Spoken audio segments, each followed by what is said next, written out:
ठीक, एक बात तो ये समझ में आई हमें कि बाह्य तप कुछ भी कार्यकारी नहीं है, अंतरंग तप के बिना बाह्य तप सब व्यर्थ है, पहली बात। दूसरी बात, हमने फिर इसमें प्रश्न आया था कि पशुओं को अम, पशु जब ऐसा कहा कि पशु भी तो क्षुधा तृषा सहन करते हैं, तो उनको थोड़ी निर्जरा हो रही। तो प्रति प्रश्न क्या आया कि वो तो मजबूरी में सहन कर रहे हैं, हम तो बुद्धिपूर्वक छोड़ रहे हैं, धर्म भावना से छोड़ रहे हैं, उपवास कर रहे हैं, आहार छोड़ रहे हैं। तो उसका उत्तर क्या दिया कि धर्म बुद्धि से उपवास करे तो वहां जैसा उपयोग होगा वैसा ही कार्य होगा। यदि उपयोग अशुभ है तो पाप बंद होगा, उपयोग शुभ है तो पुण्य बंद होगा। यदि उपयोग शुद्धोपयोग है तो निर्जरा होगी। तो इसका मतलब निर्जरा का कारण शुद्धोपयोग है, बाहर का तप नहीं है। ठीक, ये यहाँ पर क्लियर हुआ। फिर फिर यदि ऐसा है कि शुद्धोपयोग ही निर्जरा का कारण है, शुद्धोपयोग ही तप है, तो फिर अंशनादि को तप की संज्ञा दी ही क्यों, कहा ही क्यों उनको कि ये तप है? तो वो इसलिए कहा कि बाहर से ऐसा दिखाई देता है कि ये तप है, बाकी वास्तविक कार्य तो अंतरंग के परिणामों से ही होते हैं, है ना। फिर उसके बाद क्या कहा कि बाह्य प्रवर्तन होने पर जो अंतरंग परिणामों की शुद्धता हो उसका नाम अंतरंग तप जानना। तो और वहां तो निर्जरा ही है, वहां बंध नहीं होता। जब निर्जरा होगी तो बंध नहीं होगा। उस शुद्धता का अल्पांश भी रहे तो जितनी शुद्धता हुई उससे तो निर्जरा है। मिल गया सबको 166 पेज पर, बीच का पैराग्राफ। क्या है इसमें कि यहाँ तो वहां तो निर्जरा ही है, वहां बंध नहीं होता, तथा उस शुद्धता, पहले तो ये कहा कि जैसी अंतरंग परिणामों में शुद्धता होगी तो वो निर्जरा ही होगी, बंद नहीं होगा। फिर अगला ही वाक्य ये लिया कि जितनी शुद्धता होगी उतनी ही निर्जरा होगी, जितना शुभ या अशुभ भाव होगा उतना बंद होगा। दोनों बातें ली है, ठीक है। और उस शुद्धता का अल्पांश भी रहे तो जितनी शुद्धता हुई उससे तो निर्जरा है, तो जितना शुभ भाव है उससे बंद है। इस एक पॉइंट से और बातें ले लेना आप। जैसे कि यहाँ तो मुनिराज की मुख्यता से बात की है, तो मुनिराज को जितना शुद्धता का अंश प्रकट हुआ उतनी निर्जरा है, और बाकी उनके शुभ भाव है तो शुभ भाव से बंद है, ठीक है। अब ये जैसे ज्ञानी है, सम्यक दृष्टि जीव है, चतुर्थ गुण स्थानवर्ती ज्ञानी जीव है, तो उसके भी शुद्धता प्रकट हुई है। अनंतानुबंधी चौकड़ी की अनंतानुबंधी कषाय के चौकड़ी के अभाव जितनी शुद्धता सम्यक दृष्टि ज्ञानी को भी हुई है। तो जितनी शुद्धता हुई है उतनी तो उसके निर्जरा है, और बाकी जो शुभ और अशुभ भाव चलते हैं उनके अनुसार बंध होता है, उसमें निर्जरा नहीं होती कि ये तो सम्यक दृष्टि है तो ये भक्ति भी करेंगे तो इनकी निर्जरा हो जाएगी, ऐसा नहीं। उस समय उनकी जो शुद्धता चल रही है उसके कारण निर्जरा होगी। जितना शुभ भाव चल रहा है उतना बंद होगा, जितना अशुभ भाव चल रहा है उतना अशुभ बंद होगा। ठीक, इससे सभी सभी की बात लगा लेना, चौथे गुण स्थानवर्ती की भी, पांचवें गुण स्थानवर्ती की भी, और मुनिराज की तो दे ही दी है। इस प्रकार अंशनादि क्रिया को उपचार से तब संज्ञा दी गई है ऐसा जाना। उपचार से, व्यवहार से उसे ऐसा कहा गया है कि यह अंशनादि के जो हैं ये बाह्य तप हैं, ये जो छह बाह्य तप और छह अंतरंग तप, ये सब व्यवहार से, छह बाह्य भी व्यवहार से है और छह अंतरंग भी व्यवहार से कहे गए हैं। अब व्यवहार, व्यवहार का अर्थ तो अपन सब जानते हैं कि जो है तो नहीं, मतलब जो तप तो नहीं है लेकिन उसे तप की संज्ञा दे दी गई है। क्यों?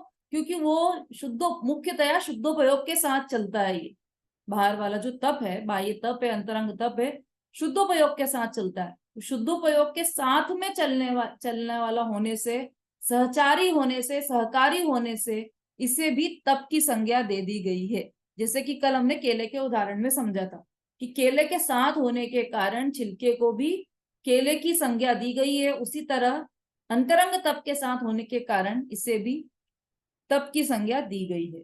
अधिक क्या कहें, इतना समझ लेना कि निश्चय धर्म तो वीतराग भाव है। अन्य अनेक प्रकार के भेद निमित्त की अपेक्षा से उपचार से कहे हैं, उन्हें व्यवहार धर्म संज्ञा जानना। इस रहस्य को अज्ञानी नहीं जानता।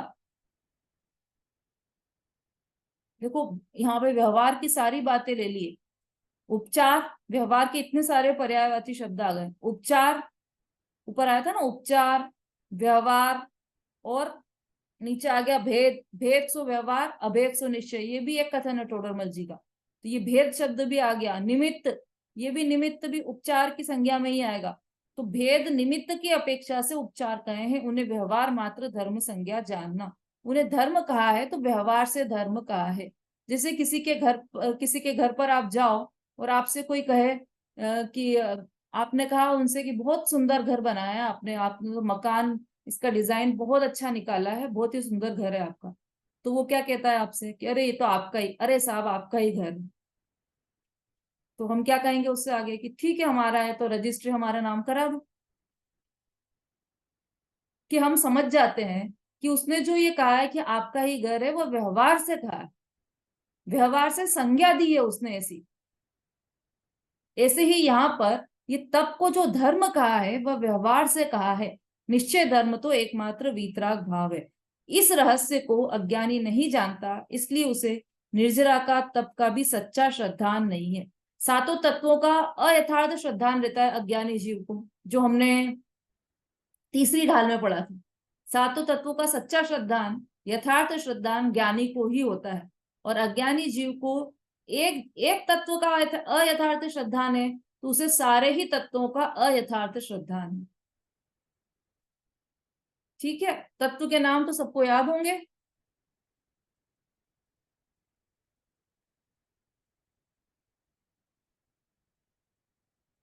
चलो किसको याद नहीं है वो हैंड रेस करो।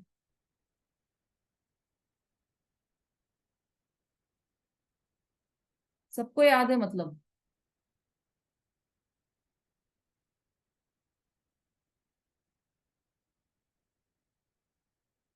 मंजू जैन। जर्जनी दीदी। हम्म। हाँ वीडियो पर आ जाइए आप। बोलिए। जीव, अजीव, आश्रम, बंध, संबर, निर्जरा, मोक्ष। बहुत बढ़िया। ये क्या है? ये 7 तत्व हैं दीदी। और अज्ञानी को इनका कैसा श्रद्धान रहता है? अज्ञानी को अगर एक भी तत्व का मतलब झूठा श्रद्धान है तो उसे 7 तत्वों का झूठा श्रद्धान ही रहे। हम्म। तो अज्ञानी को इन 7 तत्वों का अयथार्थ श्रद्धान रहता है, मतलब इनका स्वरूप वो समझ ही नहीं पाता, उल्टा स्वरूप समझता है। तो 7 तत्वों संबंधी भूल हमने देखी थी ना तीसरी ढाल में, वो सारी भूल अज्ञानी जीव को लागू होती है। ठीक है, अब प्रश्न देखिए, अगला प्रश्न क्या है? क्रोधादिक का त्याग और उत्तम समाधि धर्म कब होता है? अभी तक किसकी बात चल रही थी? यहाँ पर तीन तीन विभागों में चर्चा है, तप, धर्म, विहार और स्वरूपाचरण 4 विभागों में चर्चा की गई है। तो तप की बात की अभी तक, अब धर्म की बात कर रहे हैं, धर्म पर आधारित प्रश्न ले रहे हैं। क्रोधादिक का त्याग और उत्तम समाधि धर्म कब होता है? त्याग की बात हो गई, अब धर्म कब होता है? तो ये मतलब क्रोधादिक का त्याग, क्रोधादिक का त्याग अर्थात क्रोध का त्याग, मान का त्याग, माया का त्याग, लोभ का त्याग, और उत्तम समाधि धर्म, तो मतलब इनके अभाव में जो क्षमा, मार्दव, आर्जव ये धर्म प्रकट होते हैं, वो मतलब अस्थि से और नास्ति से दोनों बातें इस प्रश्न में पूछी गई है कि ये कब होते हैं।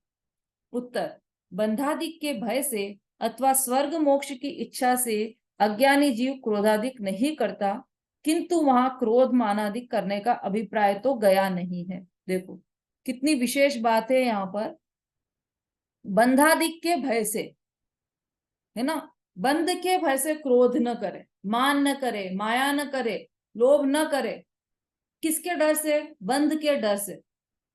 तो वो क्षमा नहीं है। कैसे बंध के डर से? कि कोई मुझे पकड़ लेगा यदि मैंने क्रोध किया तो क्रोध किया तो मैं समाज में अच्छा नहीं दिखूंगा, एक तो ये मान का लोभ रहता है उसको, और क्रोध किया, मैंने ज्यादा क्रोध किया और लड़ाई कर ली, हाथ पैर चला लिए, तो मैं जेल में चला जाऊंगा। तो बंध का भय हो गया उसको, है ना। और मतलब मेरे परिवार वालों को भी तकलीफ हो जाएगी यदि मैंने ज्यादा क्रोध किया, ये सब बंध का भय है। ऐसा करने से लोग मुझे क्रोधी कहेंगे, ऐसा वो मानकर, या फिर भय से अथवा स्वर्ग मोक्ष की इच्छा से, है ना। तो देखो पहले जो ये कहा था कि बंधाधिक के भय से, तो वो तो हुआ द्वेष रूप, और स्वर्ग मोक्ष की इच्छा से यह हुआ राग रूप। तो दोनों में निकल कर क्या आया कि द्वेष और राग, राग और द्वेष के कारण वह क्रोध नहीं करता। कौन नहीं करता?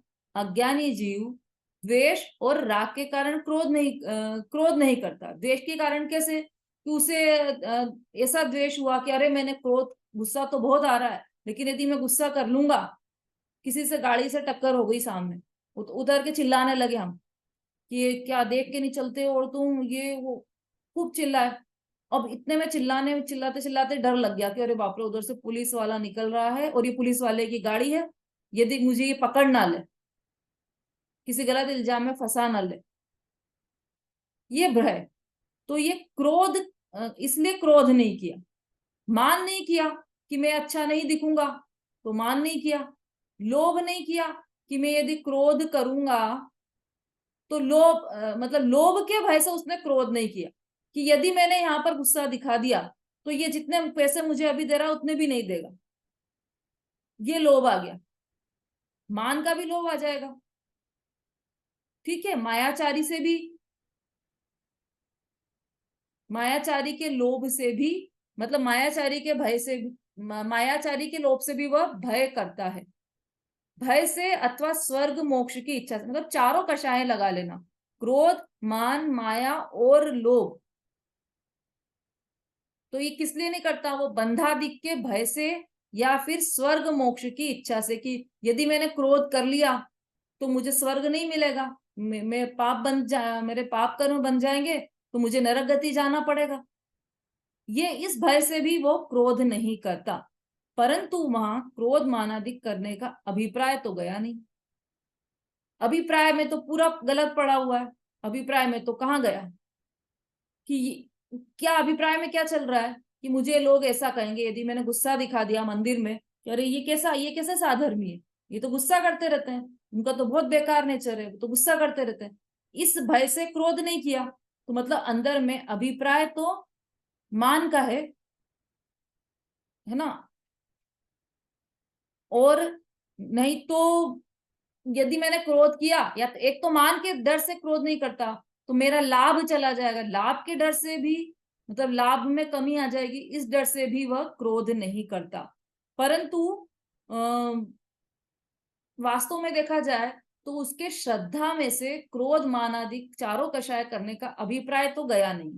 वो भय से करता है, या फिर मतलब देश से करता है, उसका अभाव, या फिर राग से करता है। तो वास्तव में उसका अभिप्राय गया नहीं है। क्रिया, परिणाम और अभिप्राय तीनों का अलग अलग फल लगता है। क्रिया का फल तो 0 होता है, परिणाम का फल 10% और अभिप्राय का फल 90% होता है। तो जब अभिप्राय में से ही कषाय नहीं गई है, तो उसके कैसे त्याग कहा जाए क्रोध? जैसे कोई राजादि के भय से, है ना, मतलब राजा मुझे पकड़ लेगा, या आजकल राजा नहीं है तो ये समझ लो कि मुझे ये कानून कानून के तहत मुझे पकड़ लिया जाएगा। अथवा बड़प्पन प्रतिष्ठा के लोभ से पर स्त्री सेवन नहीं करता, मतलब उसके अंदर में अभिलाषा तो है पर स्त्री सेवन करने की, लेकिन उसे क्या लगता है कि समाज में कैसा लगूंगा यदि मैंने परस्त्री सेवन किया।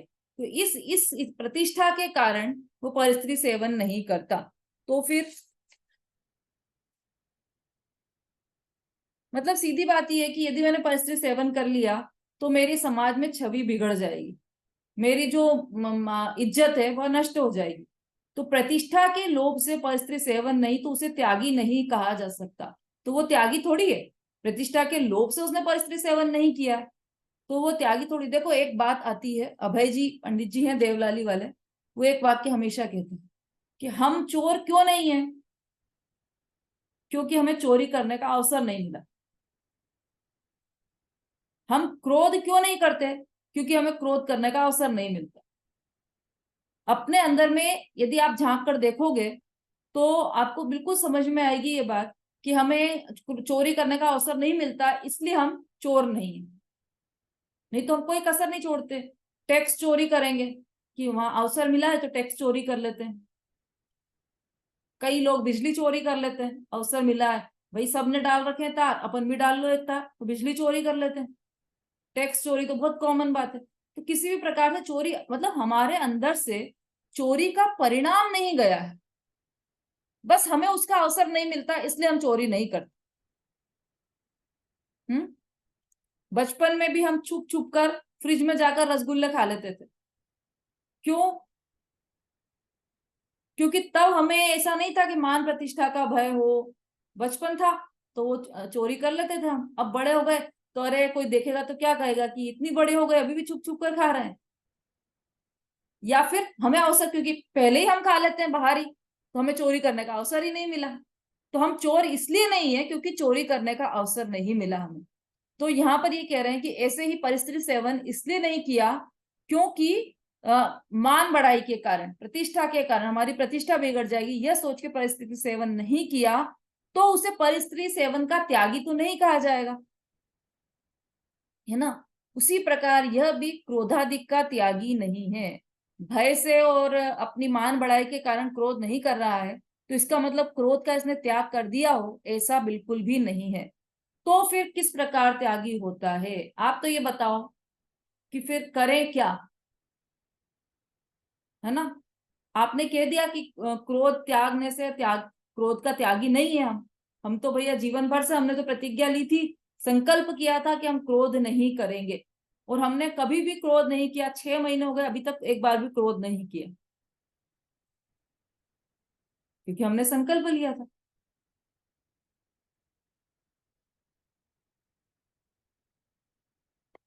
है ना।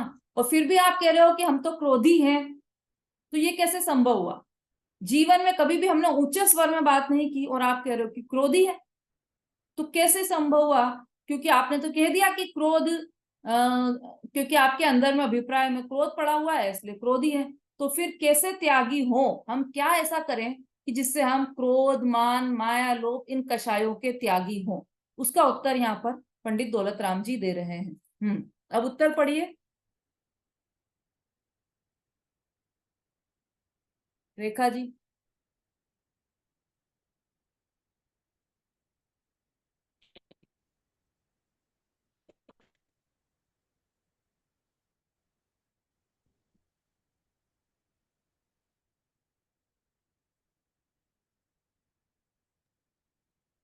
चलिए कोई और पढ़िए, आवाज नहीं आ रही रेखा जी की। अभी नहीं आ रही है आवाज। हाँ अब बोलिए, अब आई है आवाज। अच्छा, जय नैन दीदी। बंद हम्म, आदि के भय से अथवा स्वर्ग मोक्ष की इच्छा से क्रोध आदि नहीं करता, किंतु वहाँ क्रोध मानादि करने का अभिप्राय तो गया नहीं है। जिस प्रकार कोई राजादि के भय से अथवा बड़प्पन प्रतिष्ठा के लोभ से परिस्थिति सेवन नहीं करता, तो उसे त्यागी नहीं कहा जा सकता, उसी प्रकार यह भी क्रोधादि का त्यागी नहीं है। तो फिर किस प्रकार त्यागी होता है? कि पदार्थ इष्ट अनिष्ट भाषित होने पर क्रोधादि होते हैं, किंतु जब तत्व ज्ञान के अभ्यास से कोई इष्ट अनिष्ट भाषित ना हो तब स्वयं क्रोधादि की उत्पत्ति नहीं होती और सभी सच्चे क्षमादिक धर्म होते हैं। अब दीदी नीचे पढ़े। हाँ बस देखिए, अब हाँ, अपन ये समझ अब लेते हैं फिर आगे पढ़ेंगे। हाँ, अब प्रश्न ये है कि हमको त्यागी होना है तो किस प्रकार त्यागी होंगे इन कषायों के? तो इसका उत्तर दिया है कि पदार्थ इष्ट क्या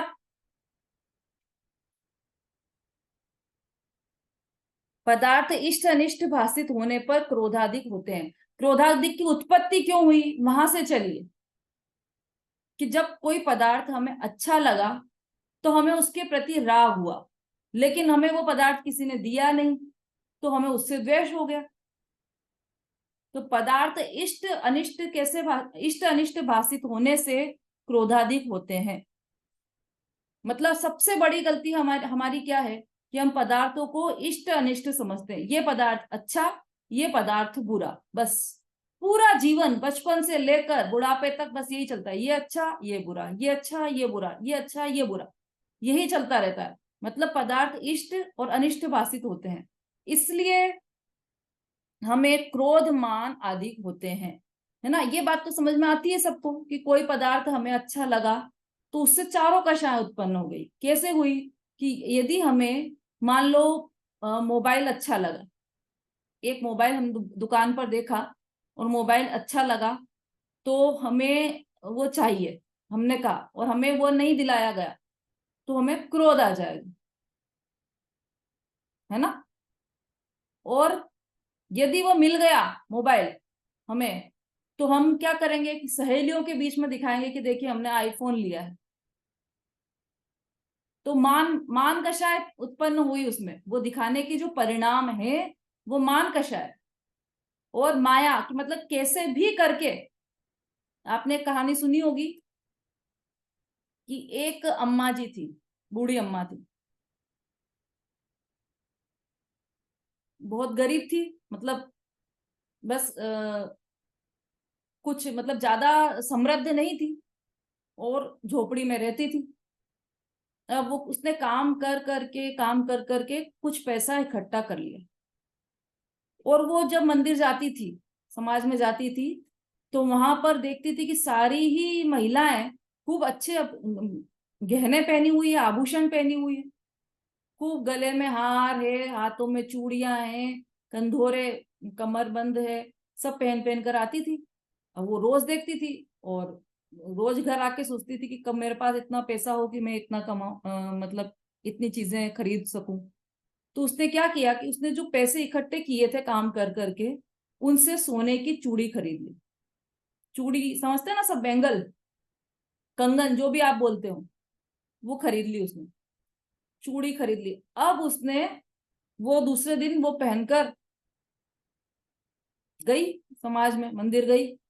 तो अब मंदिर में तो सब अपनी अपनी पूजा में स्वाध्याय में व्यस्त थे, किसी ने देखा ही नहीं उसकी चूड़ी को। वो दूसरे दिन गई, तीसरे दिन गई, तीनों दिन किसी ने नहीं देखा उसको। अब उसको लगा कि मैंने इतनी मेहनत से ये पैसे इकट्ठे कर करके ये चूड़ियां बनवाई है सोने की, और कोई ने देखा ही नहीं, किसी को पता ही नहीं कि मैंने खरीद ली है, मैं भी पैसे वाली हूं और मैंने खरीद ली। तो उसने क्या किया एक दिन कि उसने जो अपनी ही झोपड़ी में आग लगा दी और चिल्ला चिल्ला कर सबको बुलाने लगी और ऐसे चूड़ी दिखाकर, अरे अरे देखो देखो, आओ आओ, मेरी झोपड़ी में आग लग गई है, मेरे घर में आग लग गई है, पानी डालो, कोई पानी डालो। क्या उसका अभिप्राय था कि मेरी चूड़ी सब देख ले, बस घर का जो हुआ सो हुआ, बस पानी डालो मेरी झोपड़ी में, अरे आप भी आओ, अरे आप भी आओ सेठानी जी, आप भी आओ, देखो देखो मेरी झोपड़ी में आग लग गई। तो क्या किया उसने कि मान कषाय के वशीभूत होकर वो मान मतलब दूसरों को दिखाने में अच्छा समझा, उसने इष्ट समझा, दूसरों को, दूसरे मेरी चूड़ी को देख लेंगे तो मुझे अच्छा अच्छा फील होगा। ये जो मान मान हुआ उसके अंदर, उस मान को उसने इष्ट समझा और इसके चलते उसने ये सब कार्य की। तो पूरे सब मतलब हमारे जो क्रोध मान माया लोभ जितने भी परिणाम होते हैं, जो भी कषायें होती है, उन सब का कारण क्या है, मूल में क्या है, उसका नींव क्या है, कि उसकी नींव में बस यही एक कारण है कि हमें बाहर के पदार्थ इष्ट या अनिष्ट भाषित होते हैं। तो अब क्या करें हम, तो उसका उत्तर दिया, परंतु जब तत्व ज्ञान के अभ्यास से, मतलब जब ऐसा समझ ले हम कि जगत में कोई भी पदार्थ इष्ट नहीं है अनिष्ट नहीं है, मतलब पर में इष्ट अनिष्ट की जो कल्पना है, मतलब हम कोई पदार्थ को इष्ट माने तो यह भी हमारी कल्पना है, अनिष्ट माने तो यह भी हमारी कल्पना है, क्योंकि वास्तव में कोई भी चीज इष्ट और अनिष्ट नहीं है। कि बिच्छू इष्ट हो और चंदन अनिष्ट हो, बिच्छू अनिष्ट हो और चंदन इष्ट हो, ऐसा पदार्थ में नहीं है, हमारी मान्यता में। पंखा, कूलर, एसी, ये इष्ट है या अनिष्ट है? कि एसी कूलर इष्ट भी नहीं है और अनिष्ट भी नहीं है। जितनी भी मान्यता है, जितना भी अनुकूल और प्रतिकूल लगना है, वह सब हमारी मान्यता में है ना। तो तत्व ज्ञान के अभ्यास से, अर्थात तत्व ज्ञान में क्या सीखा हमने कि मैं तो आत्मा हूं और मेरा ज्ञान, मेरी शांति मेरे पास है, और जगत के जितने भी पदार्थ हैं वो कोई भी मुझे अनुकूल और प्रतिकूल नहीं है। ऐसी जब तत्व ज्ञान की दृष्टि होगी तब कोई भी पदार्थ हमें इष्ट अनिष्ट भासित नहीं होगा।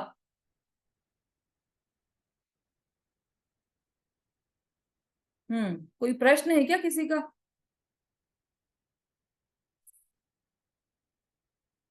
मतलब तत्व ज्ञान की दृष्टि होना चाहिए। तत्व ज्ञान के अभ्यास से जब कोई भी पदार्थ इष्ट अनिष्ट भासित न हो तब स्वयं क्रोधादि की उत्पत्ति नहीं होती। सहज रूप से क्रोध नहीं होगा, मान नहीं होगा, मायाचारी नहीं होगी, कपट नहीं होगा, लोभ नहीं होगा। कब नहीं होगा? कि जब कोई भी पदार्थ हमें इष्ट या अनिष्ट भासित नहीं होगा तब। और तब जब ये उत्पन्न ही नहीं होंगे, क्रोध उत्पन्न नहीं होगा, मान उत्पन्न नहीं होगा, तब ये क्षमा आदि जो 10 धर्म है वह सहज रूप से प्रकट हो जाएंगे। क्रोध उत्पन्न नहीं होगा तो क्षमा हो जाएगी, मान उत्पन्न नहीं होगा तो मार्दव हो जाएगा। बोलिए उषा जी। हाँ दीदी, बचपन से भी हम लोगों को दीदी भय के कारण, धर्म तो भय के कारण से, मतलब बोलते नहीं है कि डर लग रहा है तो नमोकार मंत्र पढ़ लो, या भय से धर्म करते हैं, ऐसा ये वाली बात बोले। तो प्रश्न क्या है आपका? हाँ, तो यही बोल रहे थे, जैसे भय के कारण यहाँ लिखा है ना, भय से अथवा बड़प्पन प्रतिष्ठा से लोभ से परिस्थिति सेवन नहीं करता है, हाँ ये बोल रहे हैं। तो भय से धर्म भी तो करते हैं, ये वाली बात मैं बोल रही थी। हाँ, यही तो लिखा है यहाँ पर कि हम जो धर्म कर रहे हैं वो भय से कर रहे हैं।